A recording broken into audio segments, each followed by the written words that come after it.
महम्बोधे स्थिरे कनकरुचिरे नीलशिखरे वसन् प्रासान्दतः सहजबलभद्रेण बलिना सुभद्रा मध्यस्थः सकलसुरसेवावसरतो जगन्नाथ स्वामी नयनपथगामी भवतु मे। जय जगन्नाथ। आपण देखुचंती कटक तेलंगा बजार स्थित श्री रघुनाथ जी मंदिर रे जगन्नाथ जी कांची अभियान बेश।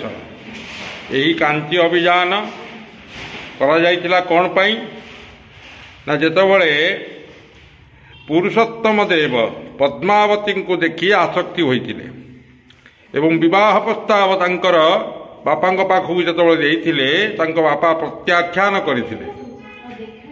कहिले पुरीर गजपति गोटे चांडाल से छेरा पहरा करुची ताकू मोर झील देवी नाही। तेणुकरी युद्ध उद्घोषित होइतिला। उक्त युद्धरे गजपति जगन्नाथ पाखरे शरणापन्न होइतिले एवं जगन्नाथ को कहितिले देख महाप्रभु मोर ये संसार रे किछि नाही सबु तोर। तेणुकरी ये युद्ध उद्घोषित होइछि कांची अभियान करिवा पाई मु जाउछि। ये युद्ध रे जितिबा होउछि तुमर जितिबा मोर जितिबा नुहे। एतिकी न्यू छाड़ी हेई कांची अभियान करिथिले। बाटरे बहुत शोष लागिबा हेतु से माणिक गौड़नी ठारू दधिपान करिथिले एवं तांको पाखरे पाउना नथिबा हेतु रत्न मुदी से माणिक गौड़ी को देइथिले।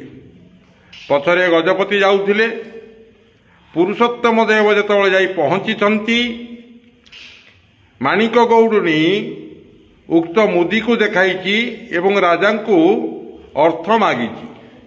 राजा कहिले मोर जीवन सारा मु महाप्रभुंकर सेवा करिछि किंतु महाप्रभु को दर्शन करि नथिली। तू भाग्यवान, तू भगवान को दर्शन करिछु। तेणुकरी आज ठारू यही ग्रामर ना माणिक गौड़नी पाटना रहिबो एवं युद्धरे महाराजा कांची अभियान जीतिचंती।